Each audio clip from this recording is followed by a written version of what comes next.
Welcome to Yamaha's snowmobile suspension tuning video. This video is designed to be used with Yamaha's Pro Action system suspension tuning manual. In the first part of the video, we'll point out some of the key features and review how the Pro Action suspension system works. We'll then look at the different suspension components and adjustments and how each affects the machine's handling characteristics. In the last part, we'll go through some troubleshooting tips and discuss maintenance recommendations. By the end of this video, you should have a good understanding of how this suspension system functions and what you can do to make it work best for different riding styles or conditions. This video is not a substitute for good mechanical skills or experience with snowmobile suspension adjustments. If you have any doubt about your ability to perform these adjustments correctly, you should have them performed by your Yamaha snowmobile dealer. A snowmobile suspension performs two basic functions. It provides rider comfort by absorbing the impact of bumps and irregularities of the snow surface, and it affects the snowmobile's handling characteristics by determining weight distribution and weight transfer. A properly tuned suspension should deliver a good balance of both of these functions and be able to provide a quality ride as well as predictable handling. Let's look at Yamaha's Pro Action suspension system and how it works. Yamaha snowmobiles have used the Pro Action suspension system since 1997. There are three different versions of the system: the long travel, the medium travel, and the mountain system. Each are designed and tuned differently to work best for specific riding styles and conditions, but they all operate in basically the same way. The Pro Action system consists of an independent trailing arm front suspension and a fully coupled two-shock rear suspension built around a strong, lightweight aluminum chassis featuring this ultra-rigid die-cast subframe assembly. The rear suspension is a fully coupled design, meaning that the center and rear shock work together to absorb bumps, as well as controlling weight transfer under acceleration. A key feature of the Pro Action rear suspension is this control rod system, which controls the coupling action. Rear suspension coupling greatly reduces the front-to-rear up and down pitching movement of the slide rails as the rear suspension travels over bumps.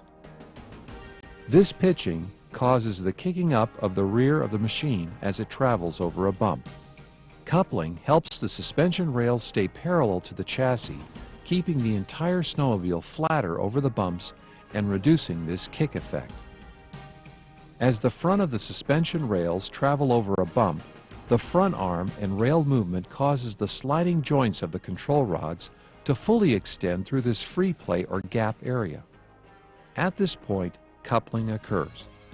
The rear part of the rail will start to travel in an upward direction, keeping the suspension rails more parallel to the chassis and at the same time causing the rear shock to compress. As the bump force moves to the rear arm swings upward and the control rod joints become compressed. This causes the front arm to travel upward and transfers part of the force to the center shock. Again, the rail stays parallel to the chassis and both shocks are now being used. This semi-parallel action also provides a progressive suspension rate. Over smaller bumps, the control rod free play or gap allow the shocks to work independently for a softer ride. Over larger bumps, the suspension couples and both shocks compress, increasing shock damping and spring rate to absorb the energy transmitted by larger bumps. The Pro Action rear suspension also features this unique full rate adjuster that allows a rider to quickly change the rear shock geometry, which affects shock damping and spring force. Front to rear weight transfer during acceleration is an important part of a snowmobile's handling package.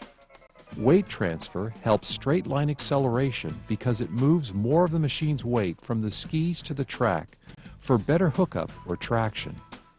Mountain riders like more weight transfer because it works to lift the front of the machine and increase its ability to float on top of the snow in deep powder conditions. However, This is not as desirable to some trail riders because when accelerating through a corner, weight transfer reduces ski pressure, which lowers ski effectiveness when turning. This means the skis will have less bite and may understeer or push.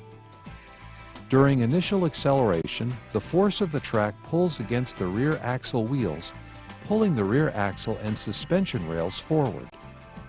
This force transfers through the rails and the front torque arm to the chassis, lifting the front of the machine and causing the weight to transfer from front to rear. The amount of this lifting or weight transfer action is controlled by the amount of gap in the upper part of the sliding joints of the control rod system. As the suspension rails are pulled forward, the sliding joints move freely through the upper gap before bottoming against these plastic spacers. The weight transfer action of the suspension occurs during the free movement of the sliding joint, and weight transfer stops as soon as the sliding joint bottoms against the spacers. Looking at how the control rods work, you can see that the amount of upper and lower gap in the sliding joints is important because it will determine the amount of suspension movement affecting weight transfer, as well as the coupling action for bump absorption. You will see that different models are set up with different amounts of gap. Proper gap specification is necessary for each model's suspension to work as intended. Later, we'll discuss the effects of changing the control rod gap to adjust the suspension. Let's take a look at the different components and adjustment points of the suspension. Now we would like to refer you to the Pro Action Suspension System Tuning Manual available through your Yamaha dealer. As we continue, we'll be discussing general adjustment procedures and specifications. For detailed information and complete instructions regarding adjusting and servicing the Pro Action suspension, please refer to the Suspension Tuning Manual. This manual also includes a complete reference for specifications for each model and component from 1997 to 2001. The Pro Action system provides a wide range of suspension adjustments, but keep in mind that suspension adjustments, like most tuning, usually involves trade-offs. Improvements made in one area may mean sacrificing performance somewhere else. Successful suspension tuning means finding the right balance for the desired results. You should also consider that each model's standard suspension settings are for an average weight rider and that model's intended use. That means that a 2-up or touring model may feel too stiff when ridden solo. If adjustments are made to better suit a single rider, it will probably be too soft when riding with a passenger. Before adjusting any suspension components, make sure that they are in good condition with no damage or excessive wear. Make sure the suspension is properly greased and that it's broken in. Some riders report that a suspension that feels too stiff when new may feel just right after several long rides. Warning: improperly adjusted suspension could cause adverse handling characteristics resulting in loss of control and an accident. Leave suspension adjustments to an authorized Yamaha dealer if there is any doubt about the ability to perform adjustments correctly. Make suspension changes in small increments. Ride cautiously when first riding with changes to suspension settings. We'll start with the shock absorbers. Yamaha Pro Action suspension systems use either steel body gas cell shocks or aluminum body high pressure gas shocks, depending on the model. For a detailed explanation of the differences in design and construction of these shocks, please refer to the Suspension Tuning Manual. For now, we should understand that steel body shocks generally offer a softer ride and that they are permanently sealed and not rebuildable. Aluminum body shocks offer more fade resistance during aggressive riding, and they can be disassembled and changed internally to tune for different applications. But due to their internal high gas pressure, these shocks generally offer a stiffer ride. The Öhlins model shocks feature adjustable compression damping without disassembly by using this external adjuster. Aluminum body shocks should have their oil changed every 3,000 miles or 5,000 kilometers. Aluminum body high-pressure gas shocks contain extremely high internal gas pressure. Do not attempt to disassemble high-pressure gas shocks. Please arrange to have your Yamaha dealer perform any internal shock service or rebuild procedures. Preload adjustments can be made to the springs of both types of shocks at all locations. Steel body shocks use a cam type adjuster which allows several preset spring preload settings from minimum to maximum, described in the specs as number 1, number 2, and so on. Aluminum body shocks use a threaded adjuster that provides more precise adjustments.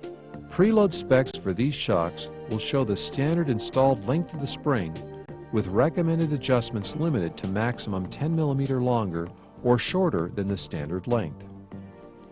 It's recommended that adjustments to this type of shock be made one turn at a time. If spring preload adjustments don't achieve the desired results, consult the suspension tuning manual for optional springs available for both types of shocks for a wider range of tuning. Be careful when changing shock springs. Aluminum and steel body shock springs look very similar, but they are not interchangeable. Aluminum body shock internal gas pressure must remain at the factory setting. Do not change gas pressure in an attempt to tune the suspension. Warning: rebuildable shocks contain highly pressurized nitrogen gas. Do not attempt to add or remove nitrogen gas yourself. Please arrange to have your Yamaha dealer perform these procedures. The rear suspension's adjustment points are at the full rate adjuster, the center and rear shock spring preload, the limiter straps, and the control rod shims. Because the control rod function is such an important part of the rear suspension, the first step in rear suspension adjustment is to make sure that the control rod gap is correct. Without the rider sitting on the machine, you should see that the entire gap is on the upper side of the sliding joint. Measure the gap and check it against the specification in the suspension tuning manual. These specs will be different from model to model. If this measurement does not match the specification, check for incorrect shim thickness. If the sliding joint is positioned with a gap on both sides without the rider on the machine, there is a problem with incorrect spring settings or something is broken or binding in the suspension. Check this and address as needed. If the gap spec is correct and is entirely on the upper side of the sliding joint, the next step is to check it with the rider sitting on the machine. With the rider on the machine, the gap should be approximately equal on both sides of the sliding joint for the best overall suspension performance. If the gaps are not approximately equal, you'll need to continue rear suspension adjustments starting with the full rate adjuster. The full rate adjuster is simpler to use and more effective than rear spring preload adjustment, and hopefully will allow you to quickly obtain proper gap. To increase the upper gap, you'll need to stiffen the full rate adjuster. To increase the lower gap, change the full rate adjuster to a softer setting. The full rate adjuster is located at the front mount of the rear shock and should be the first point of adjustment anytime you want to change the rear suspension settings. This component allows you to quickly move the rear shock mount up and down in the bracket. This affects the geometry of the rear shock linkage, which effectively changes the shock damping and the spring force. There are 3 ride stiffness settings available: soft, medium, and hard from the upper to lower position. Changing the full rate adjuster setting is easy. First, support the machine on its side to unload the rear suspension and loosen the lock nut on the rear shock front mounting bolt. Then, move the shock mount to the desired position. Pull down on the rear suspension to make this easier. On older VT, MM, and SX models, you may need to loosen the control rod sliding joint bolts to make this adjustment. Be sure to retorque these bolts if they are loosened. Some 1999 and all 2000 and newer models have this easy adjust feature. The bolt and bracket have gear-like teeth, and after loosening the lock nut, simply use a wrench to turn the bolt and move the mount up or down to the desired setting. Don't use an air wrench and be sure the lock nut is loose before turning the bolt or the teeth will be damaged.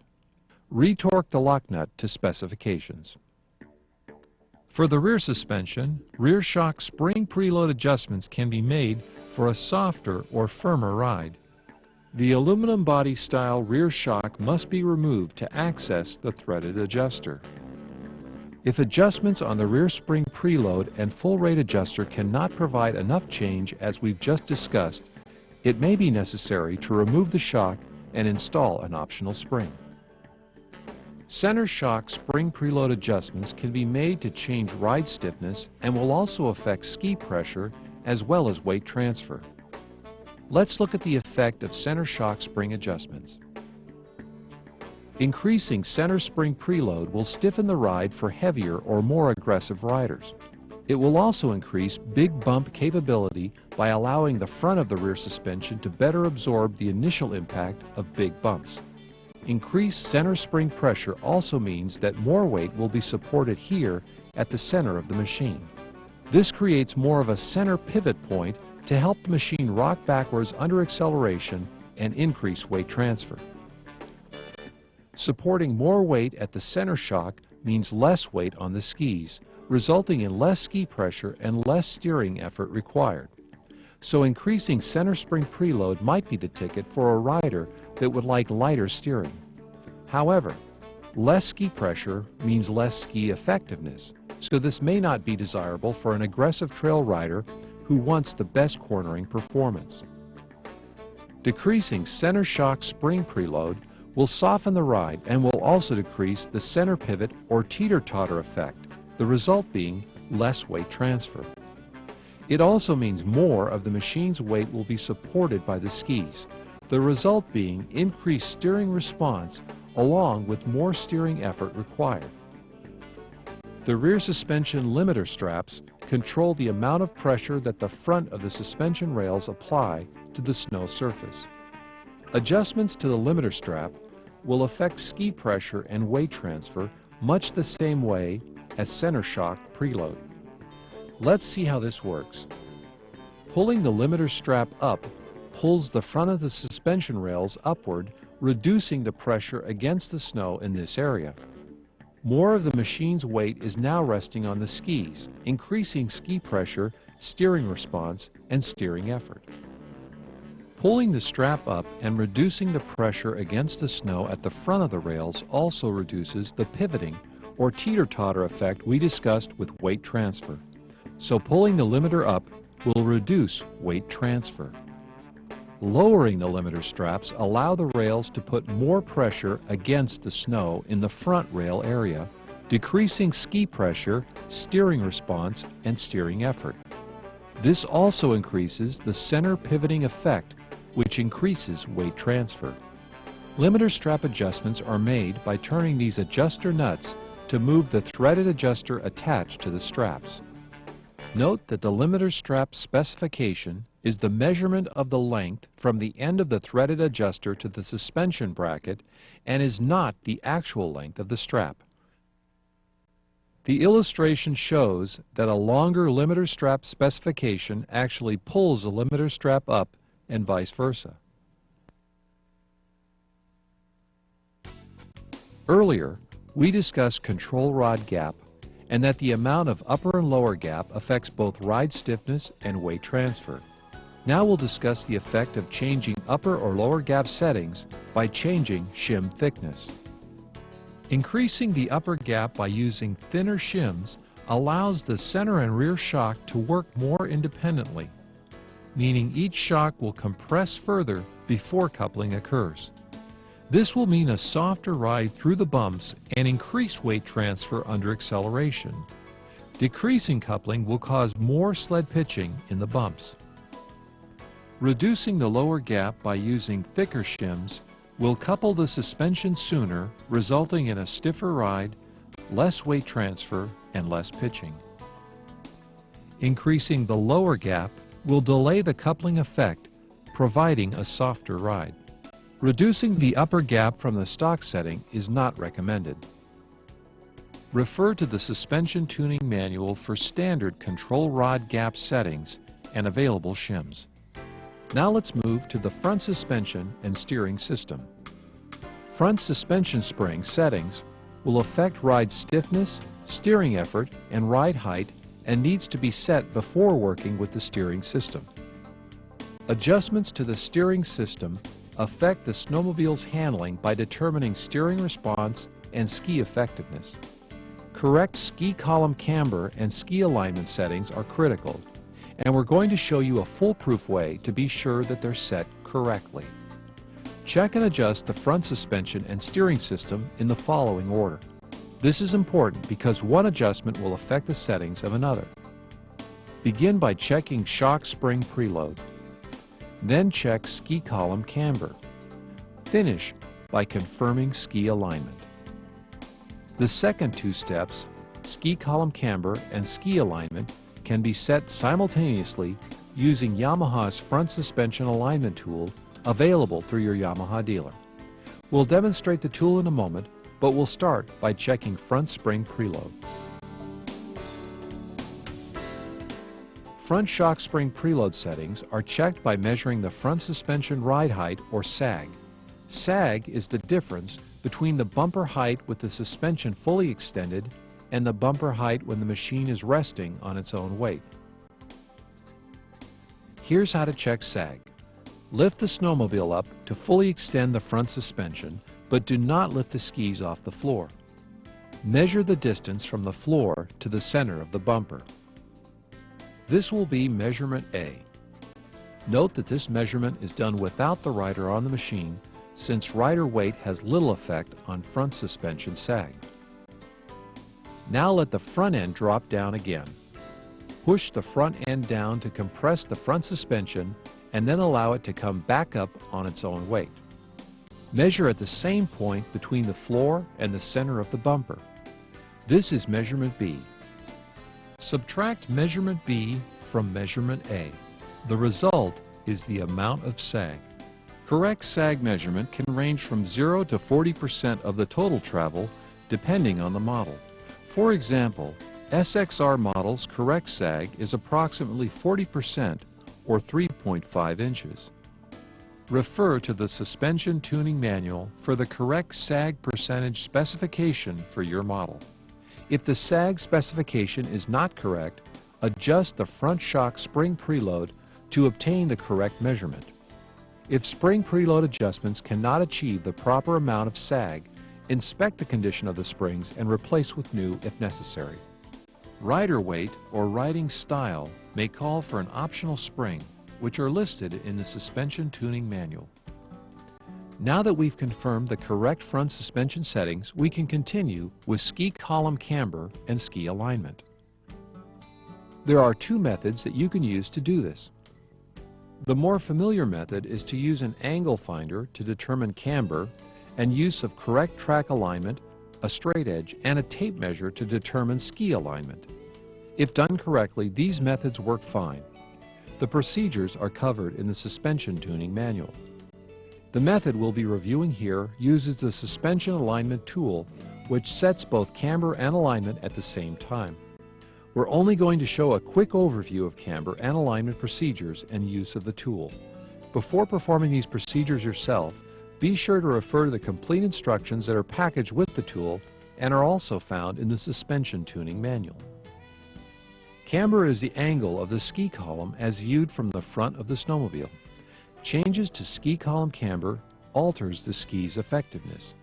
The correct specification for camber is 0 degrees or straight up and down with the machine resting on its own weight. Remove both ski assemblies and place a wooden or steel block under each ski column. Camber and alignment angles will change as the suspension moves up and down. So when checking or setting camber or alignment, position the ski spindle at its original height when assembled, with the machine resting on its own weight. For most models, this is easily done by using a 4x4-inch wooden block under the spindle. For 2001 and newer models with the newer style plastic skis, simply use a 2x4 laid flat. Be sure the snowmobile is level by using an angle finder against the flat aluminum part of the belly pan. Loosen both radius rod ball joint lock nuts and remove the lower radius rod mounting bolts from the trailing arms. Remove one of the steering tie rod end mounting bolts from the steering arm. Be sure to completely remove the bolt so it doesn't scratch the trailing arm. Lift the snowmobile and turn one spindle so you can slide the long machined end of the alignment tool into one of the ski mounting holes. Then turn the column and tool back so that the tool lines up with the other ski column, and slide the tool into the other ski mounting hole. Let the machine's weight back down on the ski columns again. The columns are now positioned at 0 degrees of camber. Leaving the tool in place, it's now simply a matter of adjusting the radius rod length so that the mounting holes line up. When camber is adjusted correctly, the alignment tool will spin freely while in place. Retorque the lower radius rod ball joint lock nuts to proper specifications. Caution: when tightening the ball joint lock nut, be sure to keep the ball joint outer housing centered with the ball to prevent binding. Lubricate the ball joints with spray lithium grease, and camber setting is completed. After setting camber, the ski alignment can be set. Leave the alignment tool in place to set ski alignment as well. Ski alignment is also commonly called ski toe out. This refers to the difference in the measurement between the skis at the front and rear tips. Yamaha specifications for toe out is 0 to 15 millimeters. 0 millimeter of toe means the skis are parallel with both pointing straight ahead. This makes the steering very responsive and provides the best cornering for aggressive trail riding. 15 millimeters of toe out means the tips of the skis are 15 millimeters further apart than the rear of the skis. This makes the steering less responsive, but provides a neutral, predictable steering feel preferred by some touring or trail riders. Ski alignment should never be set with toe in, meaning that the ski tips are pointed inwards. Toe in will cause excessive steering response and ski plowing. Yamaha snowmobiles are delivered from the factory with toe out set at 7 millimeter. This setting should be suitable for the average rider, with adjustments possible to further tune for rider preference.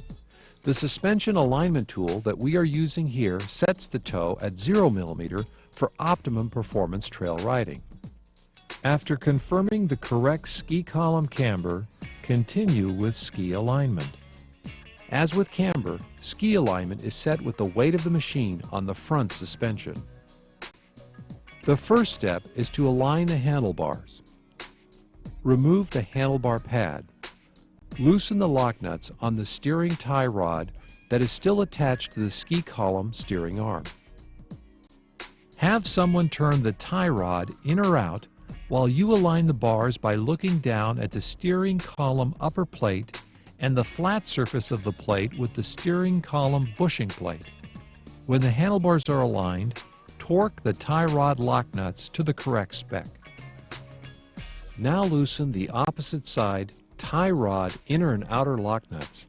Hold the outer ball joint and turn the tie rod until the mounting bolt easily slides through the tie rod and steering arm holes. Do not install the bolt yet.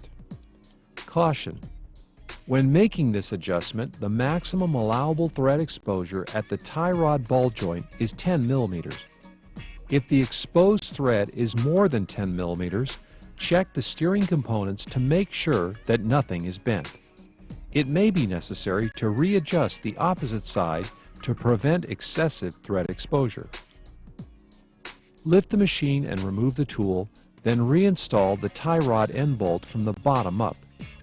Install the washer and the tie rod end and tighten to proper specs. Be sure to install a new cotter pin. After tightening the tie rod lock nuts, make sure that the tie rod end ball joints can be rotated freely throughout the ball joint travel. If not, loosen the lock nut and reposition the ball joint so that the tie rod end can be rotated freely. Retighten the lock nut to specification and install a new cotter pin. Lubricate the ball joints with spray lithium grease and ski alignment is completed. Apply grease to the ski collars and install the ski assemblies. Torque the ski bolts to specification and reinstall the handlebar pad. The ski alignment and ski column camber are now both set at 0. Now that we understand how the Pro Action system works and how it can be adjusted, let's look at a few tips for resolving some of the common concerns about suspension or handling. Of course, we're not able to cover every possible problem or remedy here, just some of the more common ones. Refer to the Suspension Tuning Manual for more troubleshooting information. When you're attempting to diagnose a suspension-related problem, remember that the general rule of thumb is that a snowmobile's handling is mostly controlled by the front suspension, the center shock, and the limiter straps. The snowmobile's ride comfort is mostly controlled by the rear shock. Also keep in mind that making one adjustment may not correct the problem. You may need to make several small adjustments to get the best overall results. And as with most tuning, it's best to make adjustments in small increments. Symptom: sharp side-to-side movement from the front of the snowmobile when going straight down the trail. This is usually caused by too much steering response, causing the skis to follow other tracks or irregularities in the trail surface. Possible corrective actions include: check and adjust the ski alignment. If the alignment is set close to or at 0 toe, increase the toe out to reduce steering response. Do not exceed 15 millimeters of toe out. Increase the center shock spring preload and/or extend the limiter straps to reduce ski pressure. Inspect for ski carbide length that is longer or is positioned further forward on the ski than stock. A rider may install accessory carbides for increased cornering performance and may not understand that their aggressive bite will affect straight line steering response as well.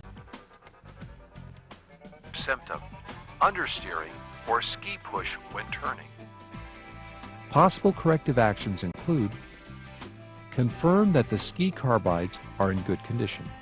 Confirm that the ski alignment is set correctly.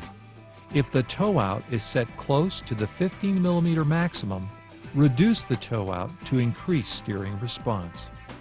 Increase ski pressure by reducing the center shock spring preload, shortening the limiter straps to pull the front of the suspension rails up, increasing the front spring preload. Increase the ski carbide length if the track is studded. Track hookup and ski carbide bite need to be balanced. A studded track increases traction and may exceed the stock carbide's performance level. Yamaha does not recommend track studding, so consult the stud manufacturer for carbide recommendations when studding a track. Symptom: harsh or stiff ride. Before making adjustments because of a stiff ride, make sure that the suspension is properly broken in. Also, confirm that the ride stiffness is not actually being caused by the suspension binding due to bent or broken components. Possible corrective actions include: confirm the rear suspension control rod gap. If no upper gap exists when the rider sits on the machine, it probably means that even though the ride feels too stiff, the rear suspension settings are actually much too soft for the weight of the rider. This allows a heavier rider's weight to compress all of the way through the control rod upper gap just by sitting on the machine. The rider does not get the benefit of the initial soft part of the travel, but compresses right to the stiffer coupled part. So in this case, too soft of a spring could be causing a stiff ride complaint. If this is the case, first try stiffer settings at the full rate adjuster and rear spring preload to get the correct gap. However, it's possible that an optional heavier spring will be necessary. If proper control rod gap exists, move the full rate adjuster and, if necessary, the rear and then center shock spring preloads to a softer setting. Install an optional softer spring. Do not attempt to remove or install the rear shock spring yourself. The rear spring is under extreme pressure and requires special tools for removal or installation. Please arrange to have your Yamaha dealer perform this procedure. Symptom: suspension too soft or bottoming. Keep in mind that a properly adjusted suspension should bottom occasionally. This means that the suspension is set correctly to allow the use of all the available travel. However, if the suspension bottoms too severely or repeatedly, it will cause major suspension damage and needs to be addressed. Possible corrective actions include: adjust the full rate adjuster to a stiffer setting, increase rear and then center shock spring preload, inspect the shocks for loss of damping due to wear or failure. This usually also causes a springy, bouncing ride. Visually inspect the shock for oil leaks, which would indicate seal failure. Remove the shock and spring and fully compress and extend the shock to check for proper damping. Aluminum body shocks should return to full extension by themselves due to their high internal gas pressure. This type of inspection works best when you have a new or known good shock to compare with. Or you may need to install an optional heavier spring. Symptom: insufficient weight transfer. This is usually described as excessive track spin under hard acceleration, or on a mountain machine, lack of flotation in deep powder. Remember that some trail performance models are set up for minimal weight transfer. Suspension adjustments can increase weight transfer on these models, but are not as likely to deliver as much as a mountain model. Possible corrective actions to increase weight transfer include: increase the center shock spring preload to increase the center pivoting effect, increase the limiter strap length to allow more pivoting movement, change the full rate adjuster to a softer setting, and if necessary, reduce rear shock spring preload to allow the rear of the machine to squat more during acceleration. Use thinner upper control rod shims to increase the control rod upper gap. This delays the rear suspension coupling effect and allows the machine to rock further backwards before being stopped by the suspension coupling. That's all of the troubleshooting that we'll cover for you now. Hopefully you have a good idea of the steps you'll need to take to address the suspension concerns. We'll finish by going over maintenance procedures required to keep the suspension operating smoothly for the best performance. Greasing the suspension is one of the most often neglected maintenance procedures. Grease prevents corrosion, reduces wear and tear on the components, and helps provide friction-free movement of the suspension. It can actually help prevent damage by allowing the suspension to work properly when absorbing severe impacts. The entire steering and suspension system should be fully greased when new, every 2,000 miles afterwards, and at the beginning and end of every riding season. Due to manufacturing processes, some grease fittings do not have a check valve. Provided you grease that fitting fully, the small amount coming back out will not cause a problem. Simply wipe the excess off. Referring to the suspension tuning manual, apply Yamaha snowmobile grease at the recommended locations. You'll see that some grease points require disassembly. As always, if there is any doubt about the ability to perform this work correctly, please arrange to have this done by an authorized Yamaha dealer. Periodically, check all suspension bolts and nuts for tightness. Inspect all suspension components for damage or excessive wear. Look at areas where paint is peeling or rust is forming to see if the metal has fatigued and/or is cracked. Replace the components as necessary. Clean any rusted surfaces and touch up with paint to prevent further rusting. This concludes the Yamaha snowmobile suspension tuning video. We hope that it has helped you to understand the Pro Action suspension system and that we've provided some insight on how to utilize the system to offer the best performance for different riding styles and conditions.